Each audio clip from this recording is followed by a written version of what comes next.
সাবধান, শুক্রবার ভুলেও এই 5টি কাজ করবেন না। আল্লাহ ও তার রাসূল ওই সকল ব্যক্তিদের অভিশাপ করেছেন যারা জুমার দিনে এই 5টি কাজ করে। মুসলিমদের জন্য অত্যন্ত জরুরি একটি তথ্য দিব আজকে। শুক্রবার মানে গরিবদের হজের দিন, কিন্তু আমরা এই দিন এমন কিছু ভুল করে ফেলি যা আমাদের পরকাল জীবনকে জাহান্নামের দিকে নিয়ে যাবে এবং প্রিয় নবীর শাফায়াত থেকে বঞ্চিত করবে। অবশ্যই ভিডিওটি সম্পূর্ণ দেখবেন এবং সতর্ক হয়ে যাবেন। ভিডিওটি শেয়ার করে দিবেন যেন আপনার অন্যান্য মুসলিম ভাইয়েরা ভুলেও জুমার দিন এই কাজগুলো না করে। হয়তো আপনার একটি শেয়ারে একজন মানুষ ভুল থেকে হেদায়েতের পথে ফিরে আসতে পারবে। মুসলিমদের কাছে একটি প্রশ্ন রাখতে চাই, আমাদের প্রিয় নবী সাল্লাল্লাহু আলাইহি ওয়াসাল্লাম কি বার জন্মগ্রহণ করেছেন? অবশ্যই কমেন্ট করে জানিয়ে দিবেন। তো চলুন বেশি কথা না বলে শুরু করি আজকের ভিডিও। মসজিদ মুসলমানদের কাছে ইবাদতের স্থান হিসাবে পরিচিত।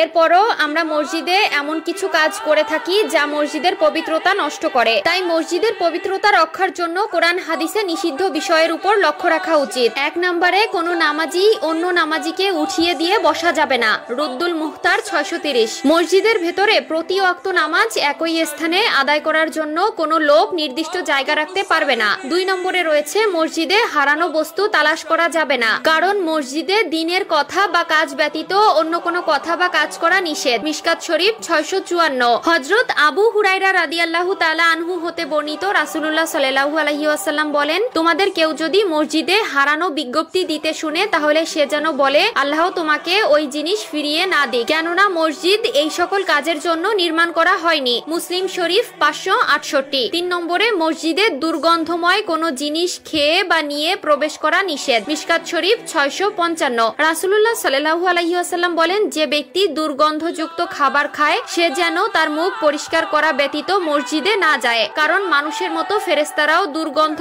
বস্তু দ্বারা কষ্ট পায়। 4 নম্বরে মসজিদে উচ্চ স্বরে ও দুনিয়াবি কথা বলা যাবে না। মিশকাত শরীফ 689। 5 নম্বরে মসজিদে অপরাধের শাস্তি ও শাসন করা যাবে না। মিশকাত শরীফ 679। এছাড়াও রয়েছে মসজিদের রাজনৈতিক মিটিং করা মসজিদের আদবের খেলাফ। রাসূলুল্লাহ সাল্লাল্লাহু আলাইহি ওয়াসাল্লাম মসজিদে বসে অশ্লীল কবিতা পাঠ করা এবং বেচাকেনা করতে নিষেধ করেছেন। সুনানে আবু দাউদ ও তিরমিজি। প্রিয় দর্শক, অবশ্যই এই বিষয়গুলো খেয়াল রাখবেন।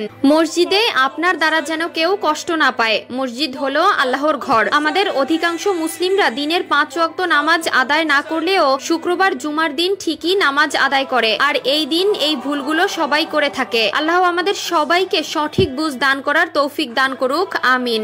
আমি জাহান্নামে পুরুষদেরকে অনেক আযাবে ভুগতে দেখেছি, যার মধ্যে একজনকে পাথরের উপর মাথা রেখে অন্য পাথর দিয়ে অনবরত থেতলিয়ে দেওয়া হচ্ছিল, যার জিহ্বা অনেক দূর পর্যন্ত টেনে নিয়ে যাওয়া হচ্ছিল এবং তাকে তার জিহ্বা দিয়ে ঝুলিয়ে রাখা হয়েছিল। তার